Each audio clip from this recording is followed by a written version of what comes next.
विसावे विद्रोही मराठी साहित्य संमेलन नांदेड पूर्व तयारी संदर्भाने आज पत्रकार परिषद घेण्यात आली होती.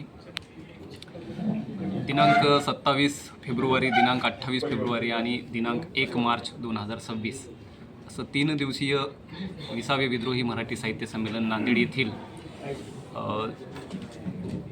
नांदेड एज्युकेशन सोसायटीचे सदाशिवराव पाटील क्रीडा संकुलचे जे ग्राउंड आहे सायन्स कॉलेज येथे, त्या ग्राउंडवरती हे विद्रोही साहित्य संमेलन पार पडणार आहे. या साहित्य संमेलनामध्ये महाराष्ट्रातूनच नाही तर महाराष्ट्राच्या बाहेरूनही अनेक पाहुणी मंडळी उपस्थित राहणार आहे. या साहित्य संमेलनाला जसं की आम्ही सुरुवातीपासून जेव्हा घोषणा केली तेव्हापासून 1 रुपया मुठभर धान्य आणि 1 रुपया विद्रोहीसाठी ही मोहीमही आम्ही पूर्ण जिल्हाभर या मोहीमही राबवली या प्रचार प्रसारासाठी.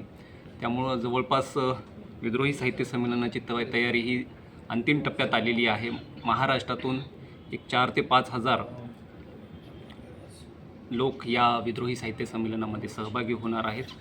आणि आपल्या मीडियाच्या माध्यमातून मी सर्व जनतेला, सर्व साहित्यिकांना, लेखकांना, कवींना, सर्व चळवळीतील कार्यकर्त्यांना आवाहन करतो की आपणही या विद्रोही साहित्य संमेलनाचा भाग व्हावा आणि सहभागी व्हावा.